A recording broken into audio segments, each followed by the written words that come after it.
नमस्कार साथीहरू, मेरो नाम अबिगेल हो। म अहिले कक्षा 12 मा पढ्छु। म पोखराको पृथ्वी चोकमा बस्छु।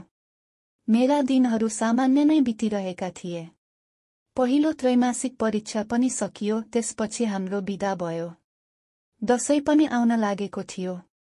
त्यसकारण मैले गाउँ जाने विचार गरेँ र फूलपातीको दिन गाउँ गएँ। त्यो दिन त सामान्य नै बित्यो। म राति सुत्नु अघि हस्तमैथुन गरेर सुते, तर त्यो दिन मैले कोठाको चुकुल राम्ररी लगाउन बिर्सेकी रहेछु। त्यही बेला मेरो भाइले भिडियो बनाएको रहेछ। मैले त थाहा नै पाइनँ। भोलिपल्ट म उठेर मोबाइल हेर्न बसे।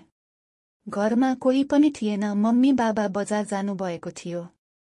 त्यतिमै बेला मेरो भाइ आयो र भन्यो, दिदी मलाई तेरो गोप्य कुरा थाहा छ। मैले भने, के गोप्य कुरा? उसले भन्यो, मैले तेरो हस्तमैथुन गरेको भिडियो बनाएको छु नि। म एकछिन अचम्ममा परेँ र मैले भने, मैले मोबाइल खोज्ने प्रयास गरेँ, तर त्यसले दिएन र मैले भने, त्यो भिडियो डिलिट गर। तैँले भनेको सबै कुरा मान्छु। भाइले भन्यो, सबै कुरा? मैले भने, सबै कुरा। उसले भन्यो, हेर मलाई तसँग सेक्स गर्न मन छ।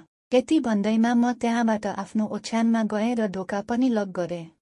भाइले ढोका ढकढक्यायो। मैले भने, त यहाँबाट जा। भाइले भन्यो, एकचोटि त हो नि, तँलाई पनि मजा आउँछ नि त। तैपनि मसँग तेरो भिडियो छ।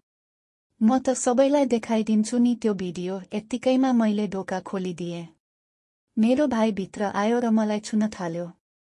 उसको लिङ्ग ठाडो भएर कडा बनेको थियो, लगभग 8 इन्चको थियो। मैले पनि कहिले यौन सम्पर्क गरेकी थिइनँ, त्यसैले म पनि निकै उत्तेजित भएँ। उसले मेरो प्यान्ट खोलिदियो। त्यसपछि स्पर्श गर्न थाल्यो। म पनि आ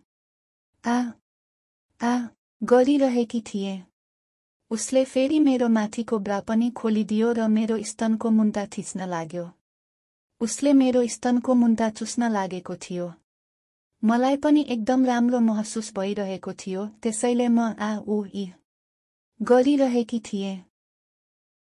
केही बेरपछि उसले मेरो प्यान्टी खोल्यो र मेरो योनी पुका चाट्न थाल्यो।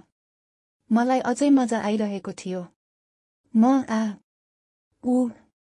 गरिरहेकी थिएँ। केही बेर चाटेपछि उसले आफ्नो लिङ्ग मेरो योनीमा चिरायो। मलाई सुरुमा अलि दुख्यो, तर मजा पनि आइरहेको थियो। म गरिरहेकी थिएँ। उसले घपाघप हानिरहेको थियो। मलाई पनि मजा आइरहेको थियो। उसले डगी कट सहित सबै आसनमा मेरो योनीमा हान्यो। मलाई पनि मजा आइरहेको थियो। केही बेरको सम्भोगपछि उसले आफ्नो वीर्य मेरो मुखमा हाल्यो। हामी त्यसै सुतिरह्यौं। उसले मेरो योनी अझै पनि चाटिरहेको थियो।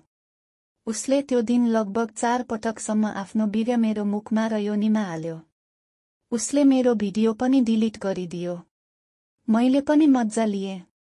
हामी अगाडि पनि त्यसरी नै सम्पर्क सम्बन्ध राख्छौं।